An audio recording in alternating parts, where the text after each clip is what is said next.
Salutations, my friends. Hello, my name is Maria. This is Colorblind Paint. Today's video is going to be super different than like what I normally do. Normally I have really fun type of art videos, but today is going to be a little more serious. I'm going to be talking about my experience being a colorblind artist. I know that sounds completely crazy, but the truth of the matter is that I am colorblind. What you think of colorblindness normally is not actually accurate in how it actually is.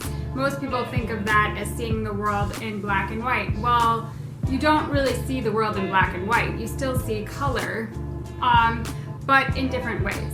So there are different kinds of color blindness. The most common is the red-green color blindness. Mine's actually more rare than the regular. I have the blue-yellow or yellow-blue color blindness. And I find it really difficult to tell the difference between certain colors. Like if something's navy blue, I'll think it's purple. And I think you can have symptoms of both types of color blindness. I think that does happen. But mine specifically, I can't tell the difference between certain colors. I didn't realize I was colorblind until I was older, actually. And I know that it's much more common in men than it is in women. And most of the time it's genetic, and sometimes it is it's a side effect of a different condition going on, and most of the time for women that's the case. I didn't discover I was colorblind or realize it till I was well into my 20s. I always had the symptoms and signs of being colorblind, but nobody caught it. And the only way that it was caught was through me realizing that I didn't see color the way that other people see color. And honestly, I'm not sure how I became colorblind or what caused it. I didn't never have genetic testing to see if that's what it was. But more commonly, I think for women, it's usually a side effect from something else. Maybe medicine or some kind of genetic deletion. Most people think of colorblindness is seeing the world in black and white. Well, that's absolutely not accurate. You still see color, but it's usually not the way other people see color. I'll put a couple examples of what it is like to have that. I see a lot of pictures trying to recreate what it's like to be colorblind. I don't honestly think they're that accurate. Maybe it's because I'm colorblind already and what I'm looking at isn't like what you're looking at. So how this has affected my life, it's not that big of an obstacle, honestly.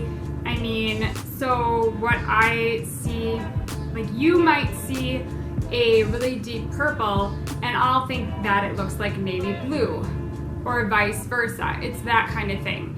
So if I'm looking at blue, it might look purple, or if I'm looking at orange, it might look yellow. It's that kind of thing where what you're looking at and you guys identify as blue, that's gonna look purple to me. So growing up, honestly, a lot of the time, people just thought I didn't know my colors or the names of my colors correctly. Well, it turns out I was just completely seeing them not in the same way. So it's not that I didn't know what they were, it's that I couldn't identify them because I was blind to them, if that makes any sense. So when you hear somebody describe a color, it's just not gonna look at all the same to my eye. And that's really difficult when you're a painter. That's what I am. I'm an acrylic painter. One, to get correct blends, to make sure the color is vibrant. It makes it pretty difficult, honestly. It's a big obstacle when I'm painting to be able to distinguish colors. And the only reason I know it's, let's say, ultramarine blue is because the package says ultramarine blue. If I took a palette and I put out all like blue shades and a bunch of like orange or yellow, most of those colors I wouldn't be able to distinguish. I wouldn't really know what they were unless they were labeled. So thank God for labels, right? I mean, I would be completely screwed if I didn't have something that said what color it was on it. So how that makes it difficult is if I'm painting a landscape or something of that nature, I don't know if it's resonating with whomever is getting the painting, if I'm commissioned or if I'm selling it. I don't know if it's gonna look right. So a lot of the times I rely on what other people tell me about my art to make sure it looks accurate. I know that sounds crazy, but you know, that's just how it is. I should go into a little bit more of how I sort of discovered this. It's just every time let's say I would put a shirt on and it would be really dark blue and I would think it was purple.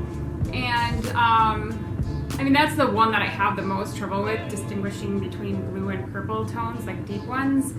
I mean, there's way more colors that I probably don't even realize that I see differently, but that's the one I always get corrected on the most.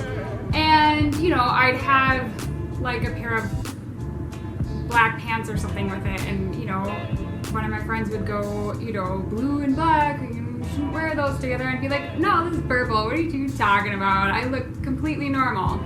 And I probably looked crazy a lot of the time, but I mean, it is what it is. And you know, that makes it hard to tell like what are complementary colors, what are contrasting colors. If you don't see the color correctly, how are you going to do that? And that is a huge part of art.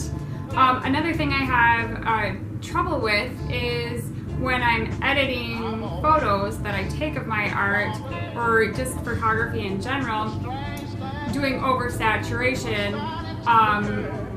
So you might be looking at some of my pictures and going, what the heck, why are these so saturated?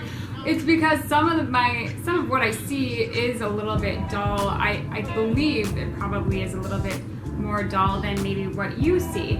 I mean, the problem with like color blindness or color deficiency is that you don't necessarily know because you've always seen that way, if that makes any sense. So you don't know you're colorblind until somebody tells you that. Do you get what I'm saying?